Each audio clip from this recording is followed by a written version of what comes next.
Rocher, on est page 8. Je vous rappelle qu'elle est téléchargeable sur le site. Page 8 et dans le paragraphe Vav, le troisième paragraphe. Alken Ketiv Bebilam, il est barech la carte Bekamatz. Donc hier on a expliqué ça, qu'est-ce que c'est l'union de Bilam, que il voulait maudire le Ham Israël. Il pensait que Hachem il avait envoyé une lumière qui était une lumière neutre, mais là Hachem il n'a pas envoyé une lumière neutre, il a envoyé une lumière qui était déjà scellée en bénédiction. Donc c'était pas barer, c'était berer, ça veut dire que c'est déjà béni. C'est-à-dire que Mévorah. Ouais, Mévorah, comme il a dit, qui baruch hu. Hachem il a dit tu peux rien faire à ce peuple, qui baruch hu, il est béni déjà à la naissance, c'est-à-dire quand vous voyez dans le monde et il y a beaucoup de gens qui s'expriment quand il y a des choses comme il se passe en ce moment, une guerre comme ça, il y a beaucoup d'expressions dans les réseaux sociaux et tout aujourd'hui, les gens ils disent un petit peu ce qu'ils pensent, bien qu'ils mettent tout ce qu'il y a dans les réseaux sociaux, quelqu'un qui travaille là-dedans, dans la censure en France, vous savez, tous les sites, les sites, ils ont des sociétés qui font la censure, c'est pas eux qui font tous les journaux, le Point ou les trucs comme ça, je sais pas, tous les journaux, ils ont une censure sur les paroles qui sont dites par les gens. Donc, c'est pas eux qui font ça, c'est des sociétés qui sont à l'extérieur. Alors, quelqu'un, il a dit, qui travaille là-dedans, il a dit, il censure 95% de ce qu'il dit. C'est-à-dire, tout ce que vous lisez, même si c'est agressif et tout, c'est que 5%. Parce que 95%, ils peuvent pas mettre. Donc, il y a beaucoup de haine qui s'exprime et des choses très, très dures. Mais ça vient uniquement de l'incompréhension, c'est tout. Parce que les gens, ils savent pas comment il fonctionne le monde. C'est que de l'ignorance, c'est tout. Si les gens ils savaient comment il est fait le monde, ils n'auraient pas de haine.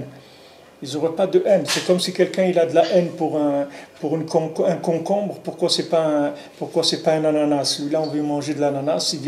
Il commence à frapper sur les concombres. Pourquoi ils ne sont pas des ananas? Il y a un céder dans le monde. Il y a un céder. Alors il est venu Bilam. Lui, il a cru qu'il va venir, il va maudire le Ham Israël. Akadosh lui a dit, mais tu ne peux pas le maudire, le Ham Israël.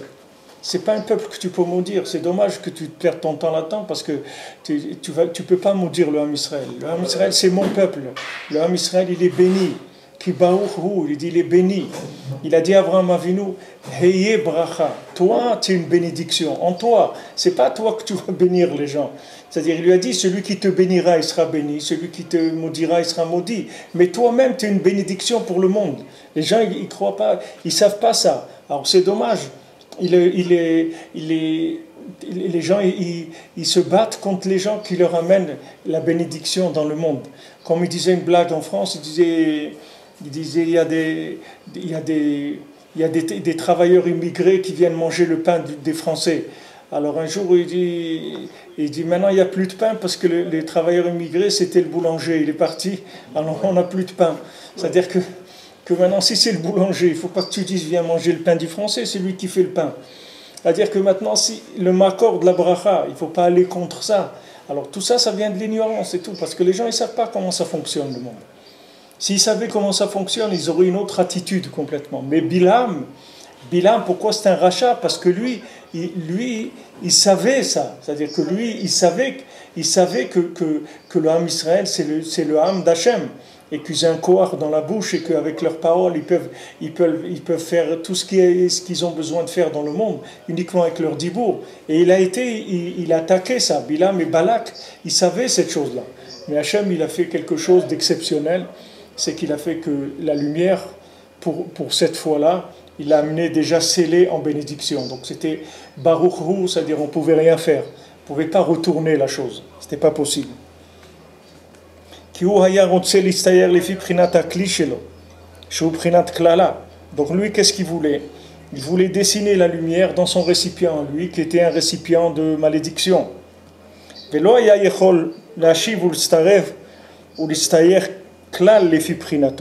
il n'a pas pu du tout répondre, il n'a pas pu du tout tourner la lumière, la pencher du tout selon ce qu'il était Bilam.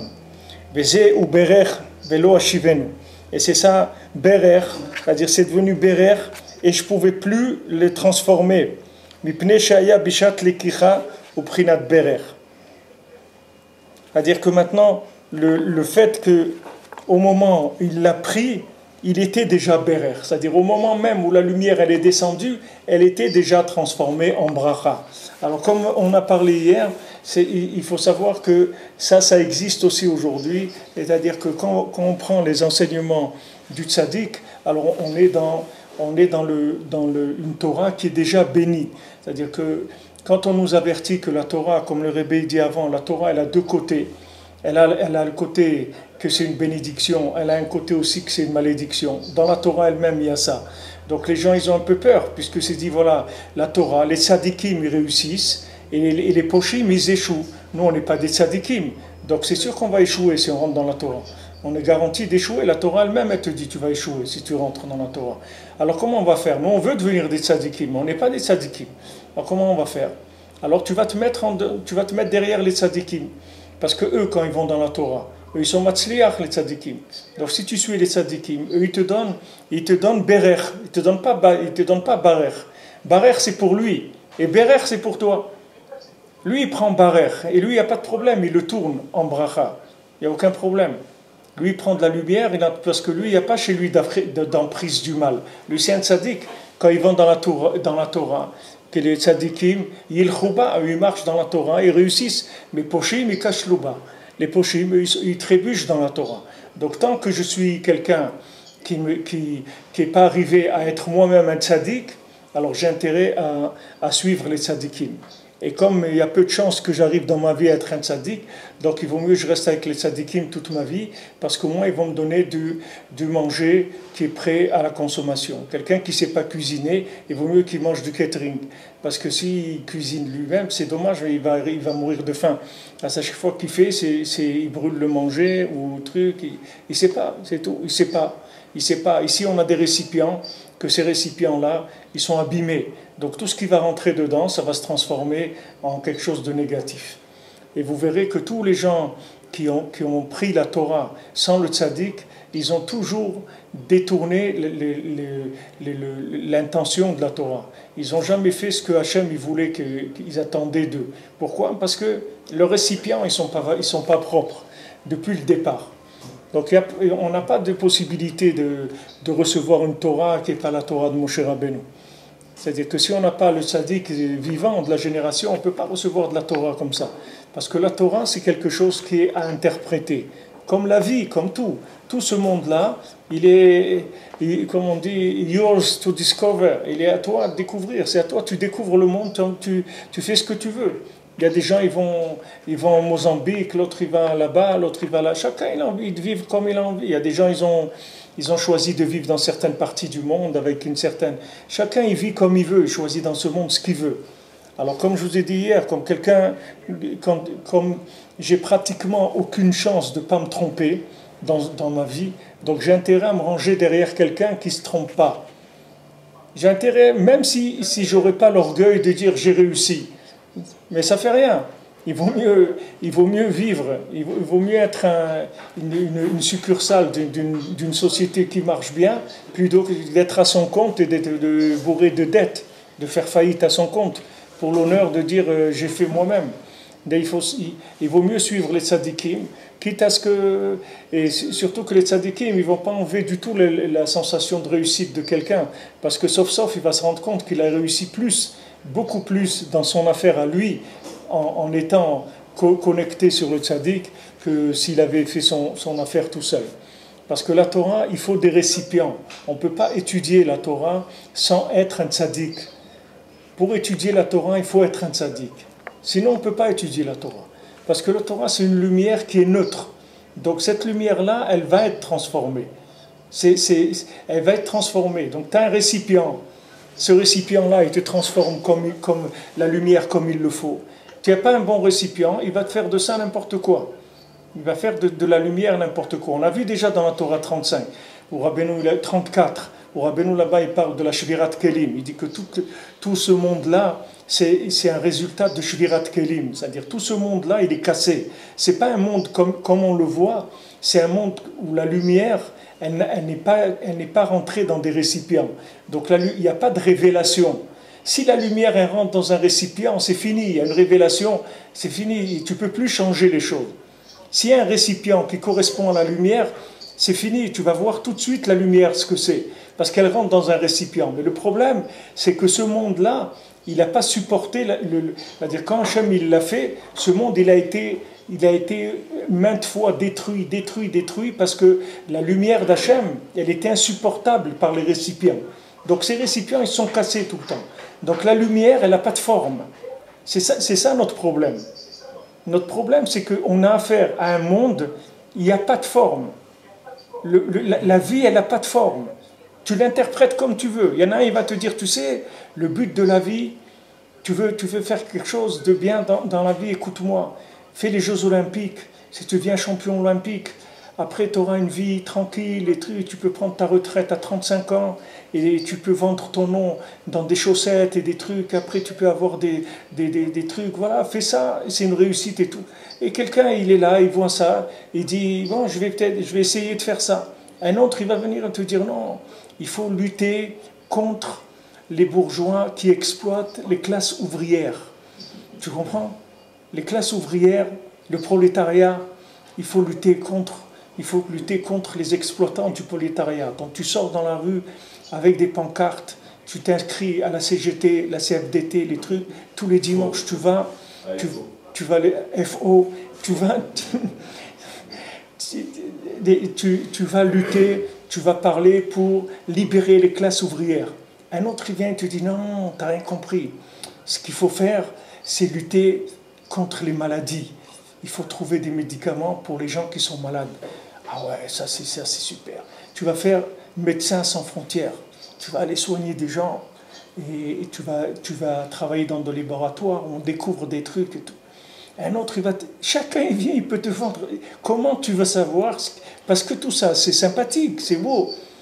Des gens qui créent des restaurants du cœur, des trucs comme c'est bien. Qu'est-ce qu'il y a de pas bien là-dedans?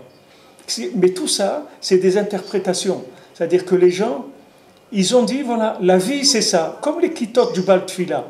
Comme on voit dans le Sipurim Massiot, le Bal Tfila, il y avait 10 groupes de gens. Chacun il est venu, les 10 groupes c'est par rapport aux Sphirot. C'est-à-dire chacun il a dit, non, la vie c'est ça.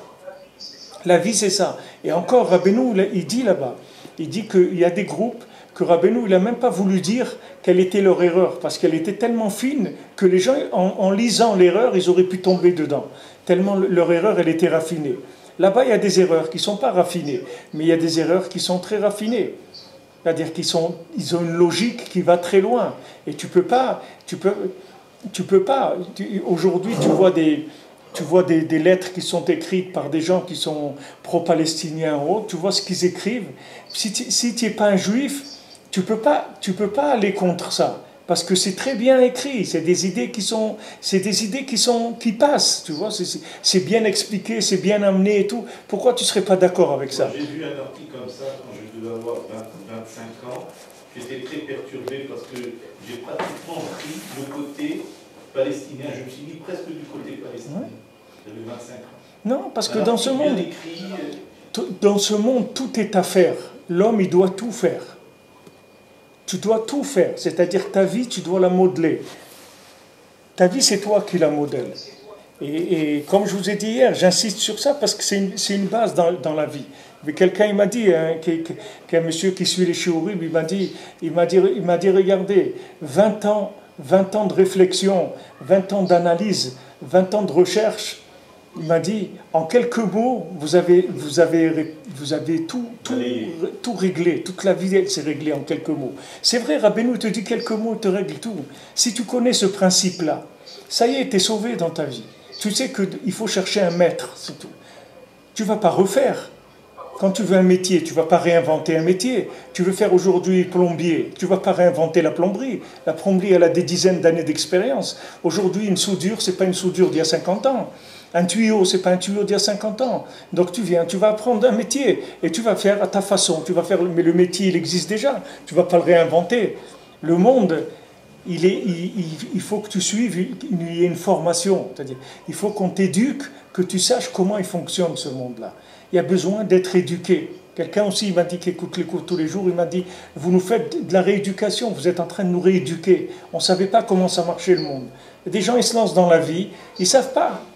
Ils ne savent pas, c'est un mérite, c'est un cadeau d'Hachem, quelqu'un qui trouve un maître dans sa vie. Un maître qui va lui montrer le chemin, qu'est-ce qu'il faut faire dans ce monde. C'est pas évident. C'est pas évident quand tu as 18, 20 ans, c'est pas évident, tu sais pas où tu vas. Chacun il te raconte quelque chose et c'est beau. Tu peux pas dire que c'est pas beau. Tu entends quelqu'un qui fait de la musique, qui fait du rap par exemple. Et il est là, il crie sur il crie sur le rap, et dans le rap, il crie sur les cités, sur les gnanim, et tout. Il a raison, et l'autre il a raison, et l'autre alors ça y est, si tout le monde a raison, tu vas devenir fou. Comment tu vas faire? Celui-là il te dit, l'autre il n'est pas bien. Tu vas entendre l'autre, tu dis, mais l'autre aussi il est bien.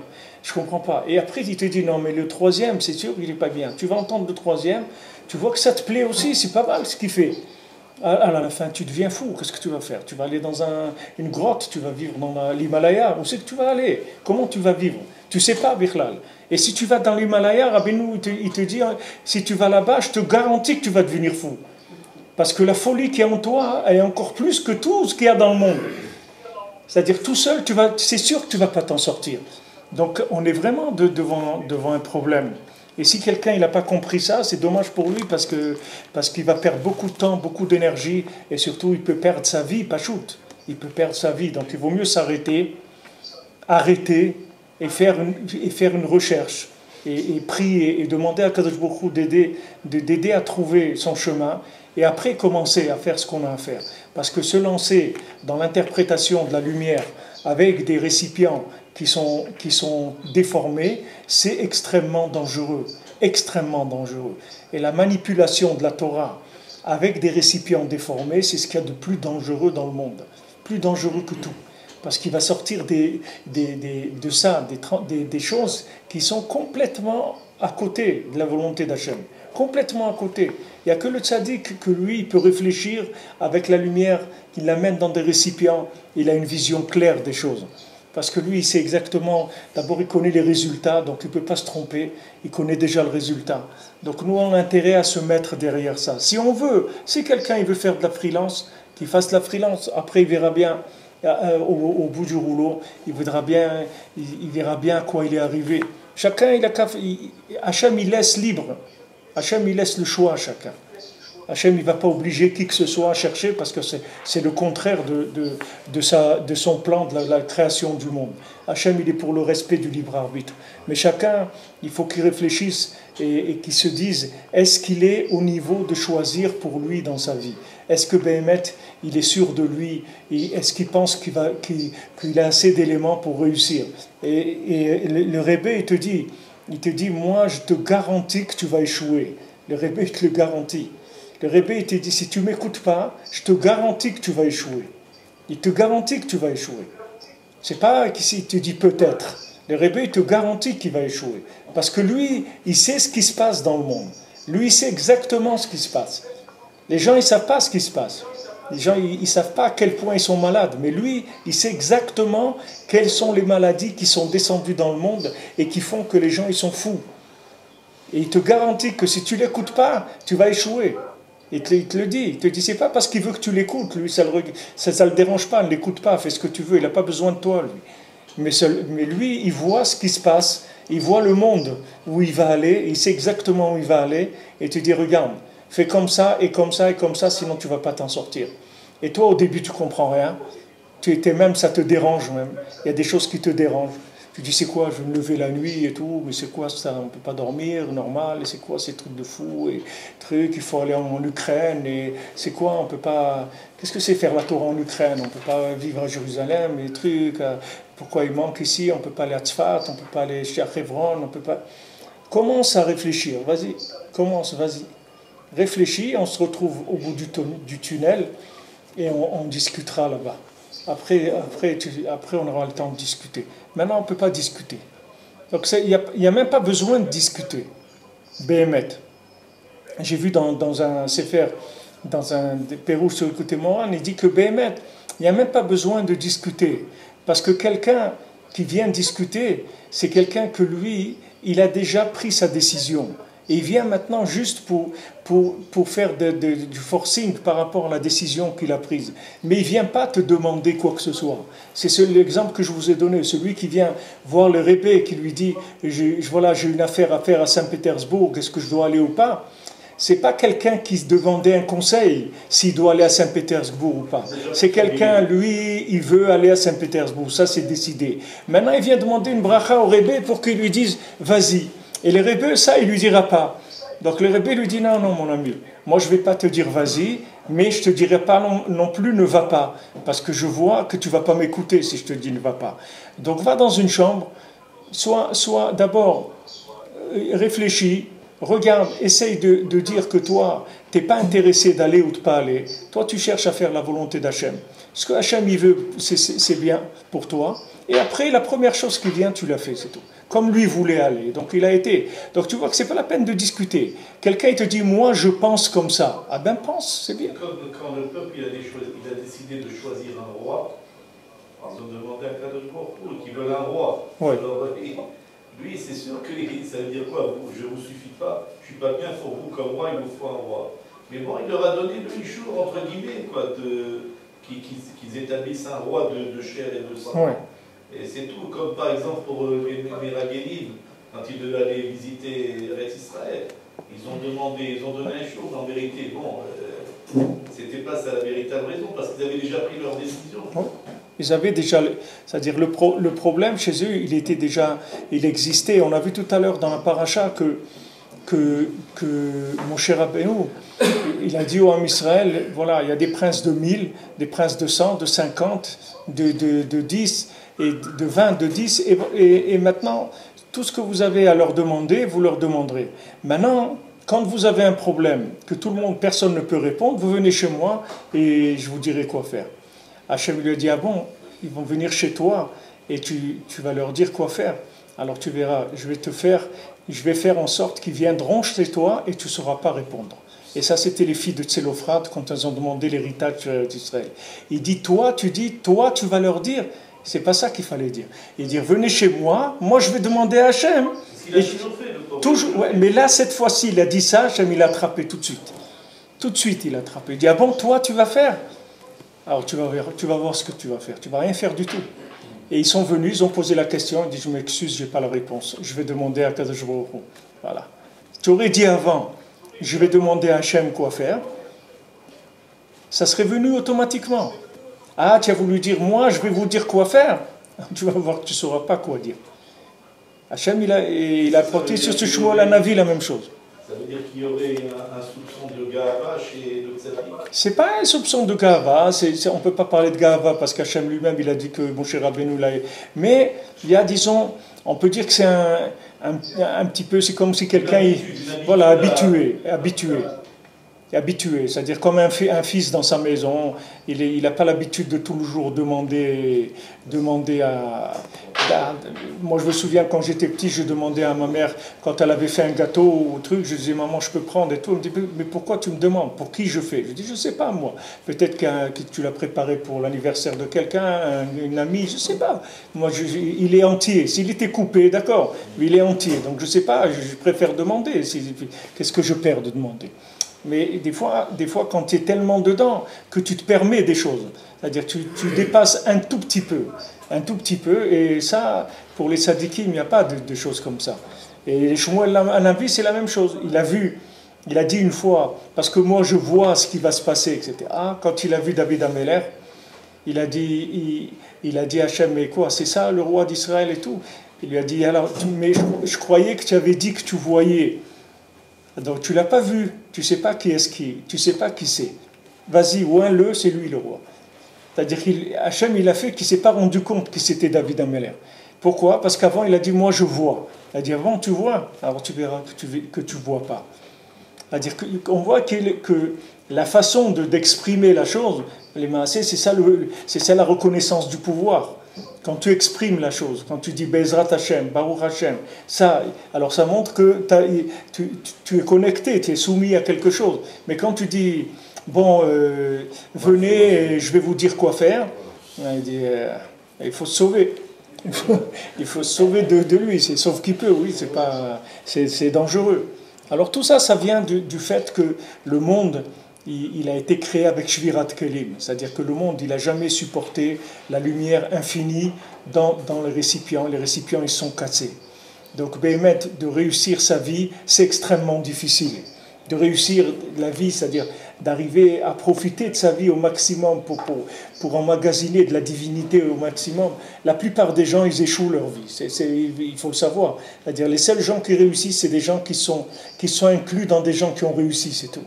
Comme Rabbeinu, il dit associe-toi avec quelqu'un qui réussit et tu réussiras.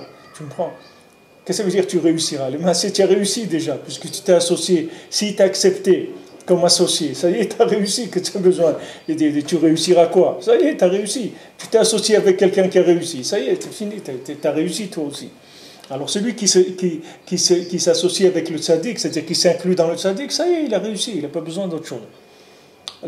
Les gens après, ils croient qu'ils doivent faire ça, arriver à ce... Il n'y a pas besoin, il y a besoin de faire ce que tu peux faire. Mais le écart, c'est que tu t'inclus dans quelqu'un qui a réussi. Parce que c'est comme ça, c'est la seule garantie que tu as de réussir ta vie. Seulement, ce qu'il y a, c'est qu'il y a un sentiment d'orgueil qui est obligé de partir. C'est-à-dire que tu vas avoir le choix à un moment. C'est pas toujours de l'orgueil, ça peut être aussi le sens de la responsabilité. Par exemple, un enfant, je sais pas, il vient faire une bakasha et il dit je vais m'occuper de toi, machin, mais moi-même, c'est parce que je vais demander à Hachem que je vais pouvoir faire pour lui. En vrai, je devrais lui dire demander à Hachem, mais lui, il voit son père, il ne voit pas Hachem, toujours. Alors que nous, on est plus responsables. Moshe Rabbeinu, c'est par sentiment de responsabilité. C'est ce qu'il a demandé, si tu as écouté le cours d'hier, ce qu'il a demandé hier Yaakov. Ça. Il est dépositaire de la Torah. Mais si je veux acheter une Peugeot, je vais aller chez Peugeot. Oui, je comprends, mais hier j'ai répondu à ça. Et Shlomo, hier j'ai répondu à ça. Si tu es vraiment responsable, alors tu vas faire attention. Tu sais, une fois au début que j'étais en Eretz, on avait pris un tender, là, un petit camionnette, un taxi pour nous emmener avec toute la famille, passer un Shabbat chez de la famille près de Beersheba. Et le conducteur, il a fait une erreur de conduite. Okay, le policier, il a arrêté, il lui a mis un PV. Alors l'autre lui a dit, écoute, j'ai pas fait, il lui dit, regarde, si tu n'y avais pas des gens et des enfants dans le camion, je t'aurais pas mis le PV. Mais le fait que tu es inconscient, que tu as des gens avec toi, tu te permets de faire ça. Alors si tu étais seul au volant, je t'aurais pas mis le PV.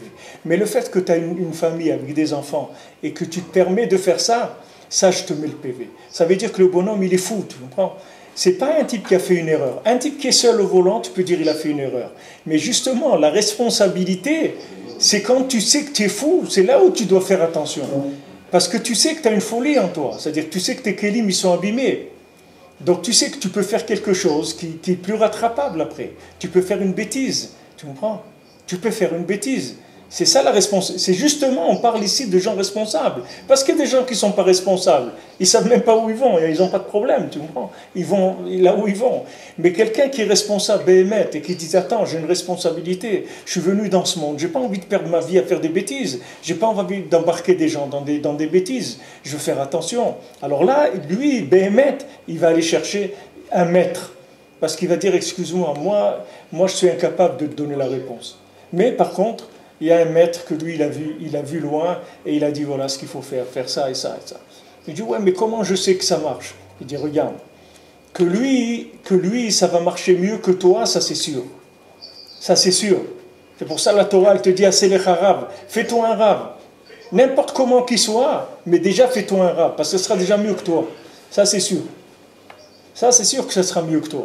Maintenant, dans les rabbins, après, cherche ce que tu as besoin. Maintenant, en fonction de ton degré, regarde Shlomo, en fonction de ton degré de conscience, de ta destruction de Kélim, c'est là où tu vas trouver le tzaddik de la génération. Parce que tu verras, quand tu vas voir des gens, tu vas te rendre compte que cette personne-là, elle n'a pas la possibilité de gérer ton problème. Tu comprends? C'est comme si tu vas voir un médecin et il te parle des rhumes et des otites et des trucs comme ça. Et toi, tu sais très bien ce que tu as. Et lui, il te dit, oui, bon, nous traitons tous les problèmes qu'il y a, toutes les maladies du monde. C'est-à-dire toutes les maladies actuelles, que ce soit le rhume, l'otite ou la grippe, on traite toutes les maladies du monde. Alors quand tu l'entends dire ça, tu comprends qu'il ne sait pas de quoi il parle. Parce qu'il est en train de dire que ça, c'est toutes les maladies du monde. Mais malheureusement, alors ça, c'est la même chose. Tu vas voir un rave, tu dis chez moi, quelqu'un il vient, moi je lui apprends à faire le Birkat Amazon, et sachez que demain, Yeshiva, il sortira personne qui ne saura pas bien faire le Birkat Amazon et qui ne va pas bien faire sa prière. Et le bonhomme, dans sa tête, il est dans de la folie, tu vois, totale. Et l'autre, il lui dit quelque chose. Alors lui, il sent que l'autre, il n'est pas capable de le soigner. Parce que quand il montre, si tu veux, quand il te montre ses diplômes, c'est-à-dire ce qu'il est capable de faire, tu vois très bien que là-bas, il est à des milliers d'années-lumière de pouvoir résoudre ton problème. Tu comprends? Mais ça, c'est irresponsable, si tu cherches BMF. Si tu prends n'importe quoi, alors tu prends n'importe quoi. Mais si tu cherches BMF, tu vas écouter et tu vas voir que la personne, elle va te dire qu'est-ce qu'elle est capable de traiter. Et quand tu viens chez les rébés, tu entends quelques mots, tu vois que c'est lui. Tout de suite. Tu vois tout de suite que c'est lui. Parce que lui, tout de suite, quand il te parle, tu vois qu'il t'a passé en 2 secondes tous les diagnostics de tout ce que tu as eu dans ta vie. En quelques secondes, ça y est. C'est ce que j'ai dit hier, que Mashiach Rabbeinu va raconter à chacun tout ce qui s'est passé dans sa vie. C'est ça que tu vas le reconnaître comme Mashiach. Parce qu'il va te parler de toi. Donc ça y est, il me connaît. Il me connaît depuis ma naissance. En tout cas, depuis ce que moi je me rappelle. Il doit connaître d'autres choses que je ne me rappelle pas. Mais déjà, depuis mon enfance, lui, il sait depuis mon enfance. Et Béhémet, moi, quand j'ai découvert Rabbeinu, ça m'a pris quelques minutes, tu vois, quelques minutes, parce que j'ai dit, lui, c'est lui mon maître. J'étais pas arrivé au côté universel, mais mon maître, je dis, c'est lui. Parce que lui, moi, quand j'avais 5 ou 6 ans, que j'avais des questions que personne ne m'a jamais répondu, lui, il les a répondues tout de suite. Lui, j'ai vu qu'il savait toutes ces choses-là, donc c'est lui. Après, tu vois ce qu'il y a dans le monde, chacun... Tu te rends compte tout de suite qu'il te connaît, tu vois. C'est ça qui fait que... J'ai ressenti la même chose avec Rav Israël. Quand j'ai tourné, que j'ai vu des tzadikim, etc., et quand j'ai vu un homme comme ça sur une chaise roulante de plus de 100 ans, je lui disais, donne-moi une message, donne-moi une bracha. Il m'a dit, qui je suis moi pour te donner la bracha? Il m'a dit, peut-être que toi aujourd'hui tu peux me donner ta bracha, ou peut-être ce sera moi demain. Mais ce qui est sûr, c'est que chaque juif, il peut aussi donner sa bracha. Et quand j'ai vu cet homme-là, à son âge, une chaise roulante, qui n'a pas volé une goutte de kavod pour lui-même, puis alors c'est lui mon maître. J'ai trouvé mon maître. Baruch Hashem, tu as trouvé, tu sais que c'est ça qui résout ton problème, c'est-à-dire tu peux lui faire confiance. Et les maasés, tout le monde avance comme ça. Tout le monde avance en faisant confiance. Mais il faut confiance à des professeurs, à des ingénieurs, à des trucs. Et ils ne savent pas que ces gens-là, ils ne savent même pas eux où ils vont. Rabbeinu dit ça, il dit quelqu'un il vient, les gens lui font confiance, mais ils ne savent pas que lui-même, lui-même il ne sait pas où il va. Et les gens ils viennent et lui font confiance. De quoi ils lui font confiance? Lui-même il ne sait pas où il va. Tu t'appuies sur lui, il ne sait pas où il va. Mais c'est magnifique quand même qu'il a fait confiance à Yitro quand même, qu'une décision comme ça de direction du peuple, il a écouté un prêtre, je ne vais pas dire païen, mais un idolâtre, un prêtre idolâtre, et il a pris Netza de ce prêtre. C'est pas qu'il a pris Netza de lui, il a pris Netza de lui quand il s'est mis de Karev à Moshe Rabbeinu. Tu comprends? Quand tu prends quelqu'un comme Yitro, et qui a fait toutes les Avodazara du monde, et que maintenant il vient, il se rapproche à la Torah à travers Moshe Rabbeinu, tu peux lui faire confiance, parce que c'est un spécialiste de la recherche dans ce monde. C'est un gars, il a des pieds énormes, c'est-à-dire il connaît toute la réalité du monde, puisque c'est un chercheur dans les endroits les plus éloignés. Il a cherché partout, c'était un chercheur, Yitro. C'était pas un homme qui cherchait ni de l'argent, ni de l'honneur, ni rien. C'était un vrai chercheur. Donc lui, il a passé toute la Avodazara, et après il est arrivé à la Torah. Mais si tu veux, quand Moshe Rabbeinu lui a fait confiance, c'est pas en tant que Yitro qu'il lui a fait confiance. c'est en tant que Yitro qui s'est rapproché à Moshe Rabbeinu. C'est-à-dire c'est la lumière de Moshe Rabbeinu quand elle passe dans Yitro. C'est la même chose que Rabbeinu avec Rabbi Nathan. Quand Rabbeinu te dit, s'il n'y avait pas Rabbi Nathan, il ne serait rien resté de moi. Alors tu dis, mais qu'est-ce que ça veut dire ça? Qu'est-ce que ça veut dire s'il n'y avait pas... Alors, qui c'est Rabbi Nachman? Mais Rabbi Nachman, il est trop grand. Il est trop grand pour pouvoir parler directement au monde. Il a besoin d'un élève, il a besoin d'un système lunaire, un système féminin pour qu'il puisse rester dans le monde. Et lui, il a développé parfaitement, puisque lui, il a dit, c'est mon cerveau mamash. Rabbi Nathan, c'est mon cerveau mamash. Mais c'est le cerveau de Rabbeinu dans un élève. C'est pas du tout la même chose que son cerveau à lui, tu me prends. Son cerveau à lui, personne ne peut le toucher, tu me prends. Mais le cerveau de Rabbeinu, quand il passe par Rabbi Nathan, alors là tu peux y aller. Tu peux y aller parce que Rabbi Nathan, il est capable de te parler.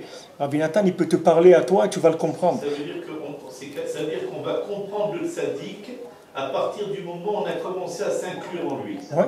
Une partie de nous-mêmes, on l'a mis chez le tzaddik, on a reçu en retour la réponse à notre question. Tu reçois toi-même. Parce qu'on s'est inclus, on s'attache à lui. Sinon, tu reçois une image de toi-même. C'est comme si tu fais un scanner.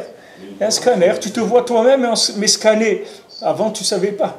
Tu te vois scanner, c'est tout. Tu vois, et maintenant, tu sais que c'est lui, quand il te parle, tu sais qu'il parle de toi.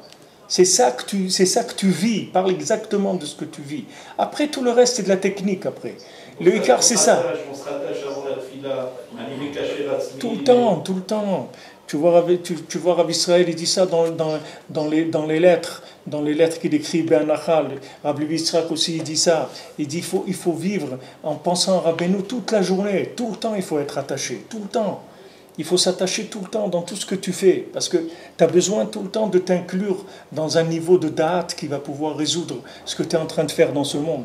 Et même si ce n'est pas des problèmes, mais c'est dommage, chaque minute qui est vécue dans ce monde, si elle n'est pas vécue comme il faut la vivre, tu vois. Comment on va savoir, nous, comme il faut la vivre? Sors dans la rue. Même une fois que tu as découvert la Torah, déjà, qu'est-ce que ça prend à quelqu'un pour découvrir la Torah, okay? Mais même quand il a découvert la Torah, chacun, il va te vendre ce qu'il veut. Il va te vendre du falafel, l'autre de la pizza, l'autre des trucs. Chacun, il va te raconter ce qu'il veut. L'un, il va te dire prie toute la journée. L'autre, il va te dire étudie toute la journée. L'autre, il faut faire un kollel, mais halakha. Un autre, il va te dire non, kollel halakha. Kollel halakha. Il y a un rocher Shiva ici, il m'a dit quelqu'un, il a dit étudier de l'halakha, c'est du bitul Torah. Étudier halakha, c'est bitul Torah. Étudier, c'est rien que du pilpoul dans la Gemara, c'est ça que ça s'appelle étudier. Mais étudier de la halakha, c'est bitul Torah. Regarde où quelqu'un peut arriver, dans la Torah. Alors maintenant, imagine-toi, tu vas, où tu as des enfants, tu les confies à des gens comme ça. Mais il peut te le rendre fou, le gosse. Il peut te le rendre complètement à l'envers, j'ai un mishmor. C'est pas évident. Rabbeinu dit que ce olam, c'est une sakana gdola, c'est pas pachout. C'est un grand danger. C'est pour ça que Rabbi Nathan, il a dit attache le sac. C'est pour ça que Rabbi Nathan, il a dit à Rabbeinu, il a dit je t'ai attrapé, je t'ai mis dans mon sac. Il a dit fermez bien le sac que je ne me sauve pas. Tu comprends? Parce que Rabbi Nathan, il avait peur de lui-même. De lui-même, il avait peur. C'est pas de Rabbeinu. Quand il a découvert Rabbeinu, il a dit, c'est comme si quelqu'un, il a découvert un trésor. Tu comprends? Un trésor, il a peur tout le temps. Il a peur que quelqu'un il vienne, il lui prenne. Il a peur. C'est pas à lui, il a trouvé un trésor. Pour l'instant, il a trouvé un truc, tu l'ouvres et là-bas, il y a des milliards de lingots d'or. Et il a peur, il dit, mais si quelqu'un il trouve ça, ça y est, il va me tuer, ils vont tous vouloir le voler, etc. Il ne sait pas comment faire. Rabbi Nathan, il avait cet argacha toute sa vie. Tous les matins, il était content, il dit, Baruch Hashem, aujourd'hui, je n'ai pas déchiré les livres de Rabbeinu, aujourd'hui, je suis encore Breslev. Il touchait sa barbe, il dit quoi? J'ai une barbe blanche, je suis encore Breslev. Il était étonné, tu vois, parce que c'est un chidouche, c'est pas quelque chose d'évident. Et où il vivait Rabbi Nathan? Dans des petits villages d'Ukraine où il n'y avait pas de train, il n'y avait pas d'internet, il n'y avait pas de télé, il n'y avait pas de cinéma, il n'y avait pas de théâtre, il n'y avait pas de restaurant, il n'y avait rien du tout.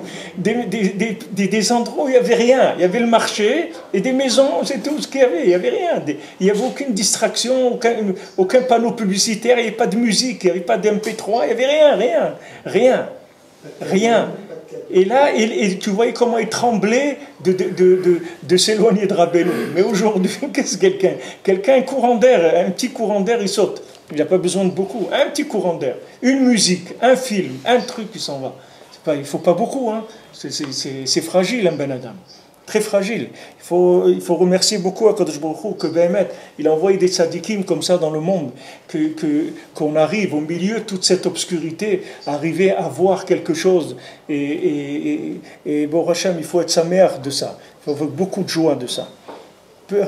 Rabbeinu dit, quelqu'un, même s'il s'est rapproché un petit peu du tzaddik, à une période de sa vie, jamais ça s'éteindra.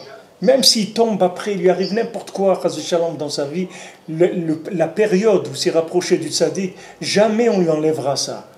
Rabbeinu l'avait, Moshe Chinkes, qui était un riche, qui était proche de Rabbeinu, et qui donnait beaucoup de tzedaka à Rabbeinu. Ce Moshe Chinkes, après, il est devenu un opposant de Rabbeinu, il a même fait des problèmes à Rabbi Nathan pour le mettre en prison et tout, mamash, c'est devenu un opposant virulent, vraiment terrible. Et un jour, il est venu chez Rabbeinu, il a dit, je veux enlever le mérite de la tzedaka que j'ai donnée pour vous. Toute la tzedaka que je vous ai donnée, je veux enlever ce mérite-là. Je veux plus qu'à l'avoir. Rabbeinu l'a dit, ça tu peux pas faire. Parce que même si tu as perdu la tête, ce que tu as fait de bien, tu ne pourras jamais le perdre. Ça quand ça rentre chez moi, c'est fini. Ce que tu as fait, tu ne pourras pas le perdre, même si tu as perdu la tête aujourd'hui. Fini. Donc Rabbeinu il dit, ça veut dire que la bougie elle ne s'éteindra pas même dans l'obscurité. Ça veut dire même si quelqu'un après il va dans l'obscurité, jamais ça s'éteindra. Ce qu'il a fait pour Rabbeinu, s'il a fait des doutes un peu dans sa vie, il a été un Ouman, s'il a fait des tikkun klali, s'il a fait de la fatsa, tout ce qu'il a fait dans sa vie, jamais ça sera perdu. C'est inclus directement dans l'infini, c'est fini. Jamais.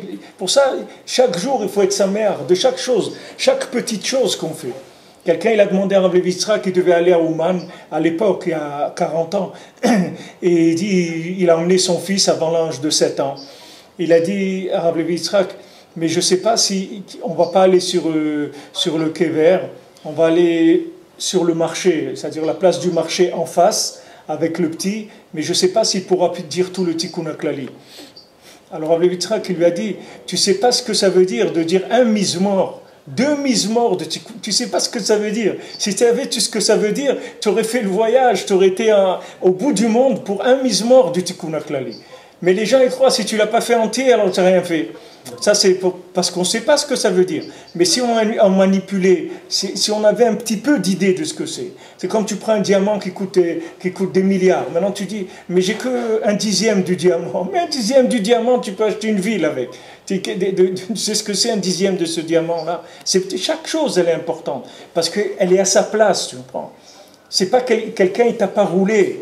Il y a des gens, ils vont te faire des choses, ils t'ont roulé. Ça vaut rien. C'est de la pacotille, tu comprends? Ça vaut rien du tout. Quand tu arrives chez le tzaddik, chaque chose, elle a une importance extraordinaire parce qu'elle est directement dans l'infini. Elle est dans l'éternité. Chaque chose que tu as fait, chaque moment que tu as vécu en étant attaché au tzaddik, c'est inclus dans l'éternité. C'est une vie extraordinaire, c'est une autre vie complètement. Alors maintenant, des gens, ils vont te dire, chacun il dit ses bêtises, chacun il a qu'à dire. Chacun il a qu'à dire. Quand quelqu'un, ils ont demandé un miracle, ils ont demandé à un Breslever, dis-moi un miracle de Rabbi Nachman, raconte-moi un miracle. Il dit, regarde-moi, moi je suis un miracle de Rabbi Nachman. Moi je suis un miracle de Rabbi Nachman. Hein? C'est le seul. C'est le seul miracle. Tous les gens, c'est des miracles de Rabbi Nachman. C'est tous des miracles. 15 ans après que je sois allé à Ouman, après 15 ans après, mon père, il est venu vers moi avant que je voyage, il m'a dit, prends mon fils. Il m'a donné de la tzedaka. Le montant n'était pas important, mais je lui ai dit, c'est pas la peine, papa, je suis organisé, ça va grâce à lui. Il m'a dit, fais-moi plaisir, mon fils. C'était la première fois qu'il le faisait. Il m'a dit, prends ça avec toi. Ça devait correspondre, je ne sais pas, 20, 30 euros, peu importe. Et je l'ai pris. Et donc, j'ai fait la tzedaka quand je suis arrivé. Et quand je suis retourné dans la même année, il a eu un petit AVC. Donc il aurait pu très très bien partir en fait. Et même le médecin il disait, mais je ne comprends pas, ça s'est jamais vu une chose pareille. Comment il a pu avoir une chose d'une si faible intensité? Parce que normalement, un truc comme ça c'est mortel. Et la chose elle est passée. Et même lui, quand je lui ai parlé de ça, j'ai dit, tu te souviens papa, avant que j'aille à Ouman, tu m'as donné quand même de la tzedaka. Et j'avais maman, j'ai fait beaucoup de cavanot pour toi cette année, pour Rachel, je fais tous les ans, mais spécialement. Et il avait les larmes aux yeux, il m'a dit, mon père Zébro Ibrahim m'a dit, c'est vrai mon fils, c'est vrai.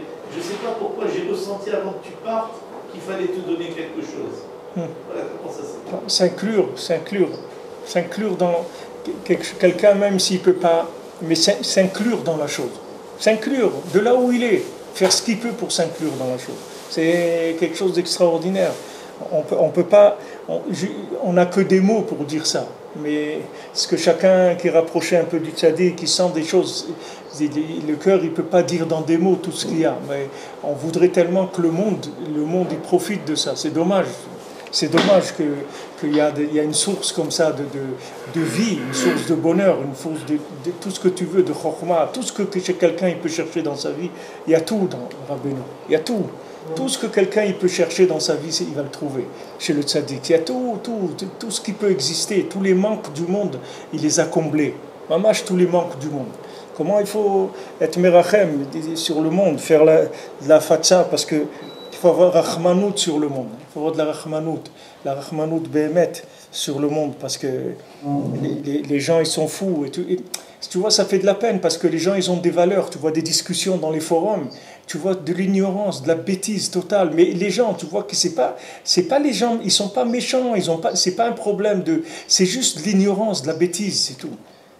Ils parlent, et des gens qui savent très bien écrire, hein. Il y a des gens qui écrivent mamash de façon littéraire très très bien, mais il n'y a rien dedans, c'est-à-dire ils sont complètement à côté, ils savent pas les règles du jeu. C'est comme si tu prends un jeu d'échecs, le type il voit le truc, la tour, il dit ah ça c'est rond, c'est bien, on va le mettre là-bas, il sait pas, il connaît pas les règles du jeu. Alors le pauvre, tout ce qu'il fait ça sert à rien. Ça sert à rien, parce qu'il ne connaît pas la règle du jeu. Donc, chaque truc qui bouge, c'est pas dans le Enyam. Hachem et Rachem. C'est notre travail en tant que juif. Que quoi? De leur expliquer comment ce monde fonctionne. Bien sûr, Rabbeinu, il a dit qu'il peut amener toutes les nations à la frontière du judaïsme. Après, il fait son choix s'il veut rentrer ou pas. Mais Rabbeinu, il a dit, il peut amener n'importe quel goy à la frontière du judaïsme. Tu l'amènes à la frontière. C'est-à-dire, tu lui montres. Après, rentrer, c'est lui qui décide. Aujourd'hui, on ne le fait pas. C'est-à-dire, on ne le fait pas. On n'est pas les Cohen du monde. On ne fait pas. On propose, bien sûr. On a toujours proposé. Hein? Il n'y a pas beaucoup. On propose, on a toujours proposé. Les goyim, ils sont dans le noir, ils ne voient rien. Ben, nous avons déjà pratiquement un million de personnes qui ne sont pas juives, qui assistent au cours. Et parce qu'il y a pour 2 millions de gens qui se considèrent rattachés à Rabbeinu, ils ne sont pas juifs. On a beaucoup qui viennent à Rosh Hashanah Ouman. Qui viennent à Rosh Hashanah Ouman, et je les vois, et ils mettent la kippa pour faire comme nous, mais ce n'est pas des juifs, et donc ils viennent, soit tirés vers le Il y en a qui font Tikkun HaKlali tous les jours, il y en a qui font Hidbodedut tous les jours. Ils téléchargent des cours de Torah. Bien sûr. De certains rabbins. Ouais, au Vatican. Non, c'est sûr. Ouais. Non, chez nous aussi, il y a des gens, il y a des archevêques, des trucs et tout, qui regardent les cours tous les jours. Mais parce que les gens, ils cherchent. Les gens, ils cherchent. Et si tu veux, il n'y a pas un point de vie dans le monde que tu ne peux pas rattacher à Hachem. Là où il y a un point de vie, c'est Hachem. Donc maintenant, ce point de vie, soit il veut remonter vers sa source, soit il veut rester là où il est. Chacun il fait ce qu'il veut. C'est valable dans le judaïsme, c'est valable aussi à l'extérieur. En tout cas, Rabbeinu, il peut amener n'importe qui devant le choix de la vérité, la constatation de la vérité. Après, il fait ce qu'il veut, il règle son engagement. Pour celui qui la cherche, c'est-à-dire. Ouais. Il faut avoir la recherche de la vérité. C'est comme ça qu'on arrive sur la vérité. Mais ça aussi, c'est un cadeau. Cette recherche aussi, c'est un cadeau. Ce manque-là, c'est un cadeau. C'est-à-dire le fait que d'avoir toujours en train de chercher, de dire non, il faut que je fasse plus, il faut que je cherche, ça ne va pas. Alors, les gens te disent, mais calme-toi, reste tranquille, pourquoi? Ça y est, tes trucs, tout, non, il y a quelque chose qui ne marche pas, etc. Ça, c'est un cadeau du ciel. Ça. Cette recherche elle-même, c'est un cadeau. C'est pour ça qu'il faut prier tous les jours. On prie pour toute l'humanité, tous les jours. Que les gens, ils se rapprochent de la lumière, parce que c'est dommage C'est dommage. C'est comme si quelqu'un va dans un hôtel 5 étoiles et quand il est rentré, il avait une petite porte, il est rentré dans la chambre où on repasse le linge, il s'est installé là-bas et après il écrit des cartes postales, à tout le monde dit c'est super, on est dans un hôtel Nifla et tout. Il ne s'est pas rendu compte où il est l'hôtel. Lui, il est dans une chambre où on repasse le linge dans la cave de l'hôtel. Mais seulement c'est écrit là-bas, hôtel, truc et tout. On croit qu'il est dans l'hôtel. Il ne sait pas que l'hôtel, c'est autre chose. Il ne sait pas que s'il monte un étage, il va trouver là-bas des salles à manger, une piscine, des saunas, des trucs, de la musique. Tout ça, il ne sait pas.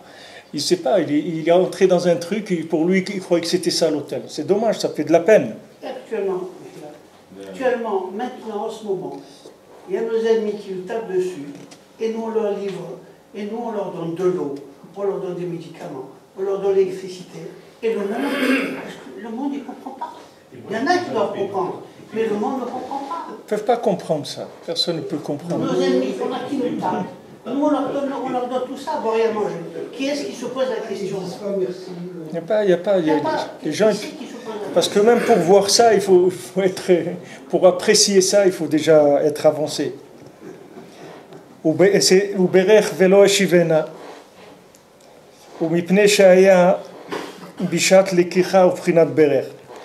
Alors maintenant, on continue dans le texte, pneuma. Et pourquoi ça a été comme ça?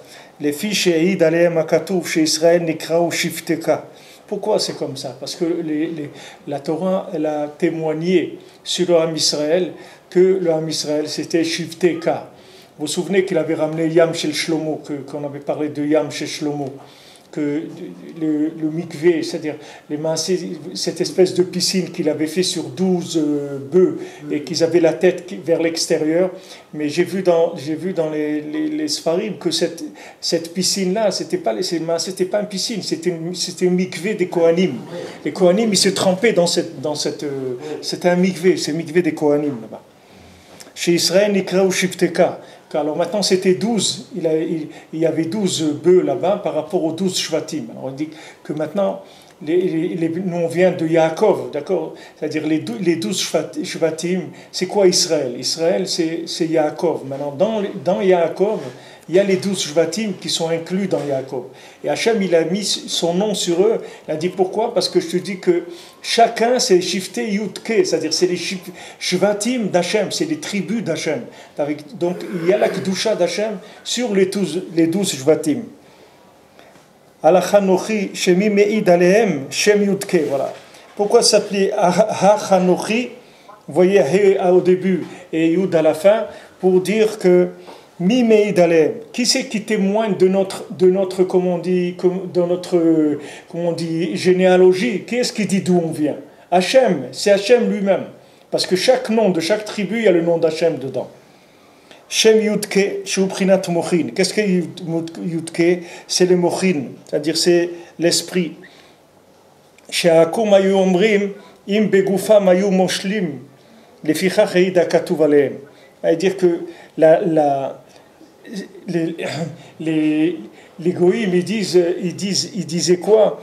Ils disaient, si maintenant ils étaient moshel avec leur gouffre, c'est-à-dire s'ils avaient un pouvoir physique dans le monde, alors j'aurais compris qu'ils sont les gens qui ont été choisis par Hachem, c'est-à-dire que les 12 Shvatim, ils ont le Shem Hachem. Si on les voyait qui gouvernaient le monde, mais c'est pas, on voit pas que le Ham Israël il a gouverné le monde, il était en train de gouverner le monde. Les fichar et idakatuv alehem. C'est pour ça que la Torah elle a été méïd sur eux. C'est-à-dire que Hachem il a dit, ne croyez pas, même vous les voyez comme ça, que c'est pas eux qui ont le pouvoir sur tout le monde, mais ce sont mes enfants. C'est-à-dire que c'est Yudke, ma Kedusha, elle est sur eux. Et qu'est-ce que c'est la Kedusha d'Hachem? C'est les Mochin. La Kedusha, c'est les Mochim. C'est pas le pouvoir. C'est pas de prendre le pouvoir sur le monde. C'est pas ça de témoigner qu'on est le peuple d'Hachem. C'est pas d'avoir la main mise sur le monde entier. C'est pas ça. Mais c'est d'avoir la main mise sur le Moach, c'est-à-dire sur les Mochin. C'est-à-dire d'avoir un esprit qui voit clair.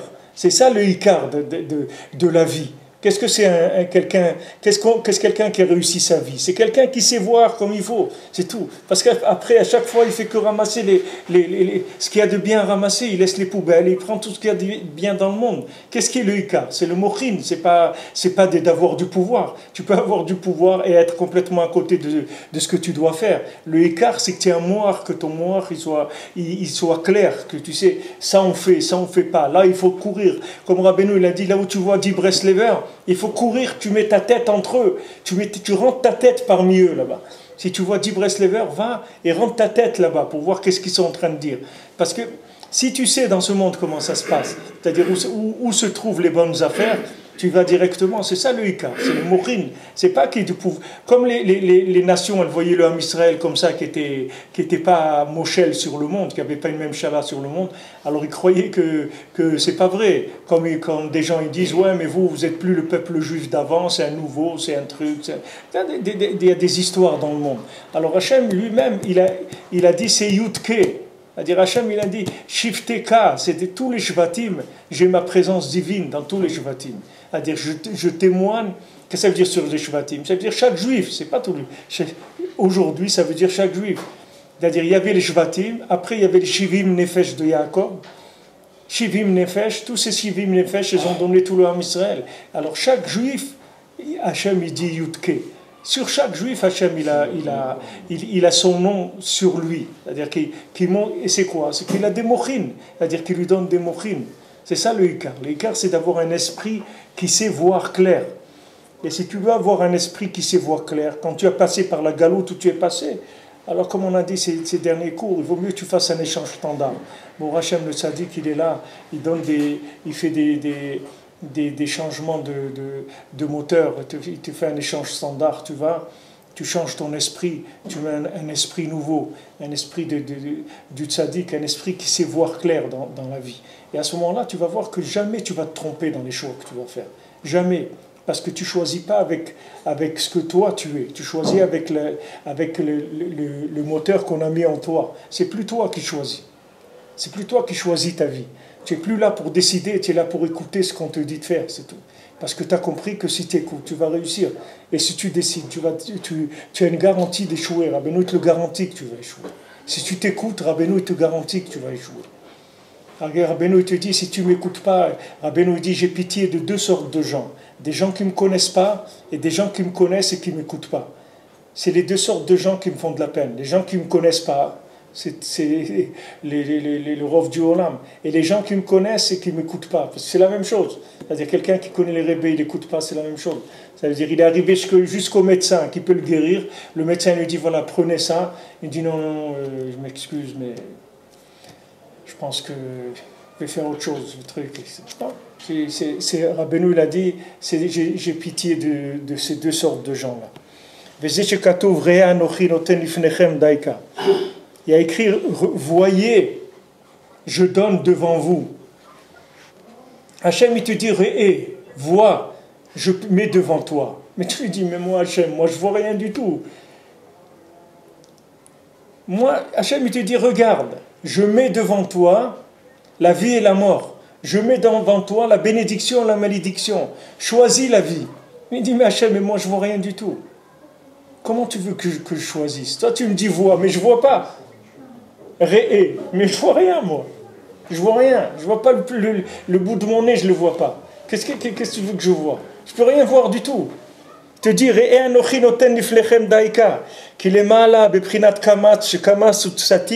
parce qu'en haut, dans le principe de kamat, c'est-à-dire que là où la lumière, elle est kmutsa, estima, c'est-à-dire elle est fermée.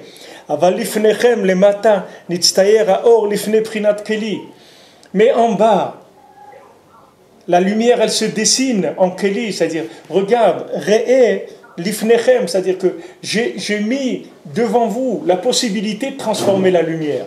En haut, la lumière, elle est complètement scellée, vous ne pouvez pas avoir accès là-bas.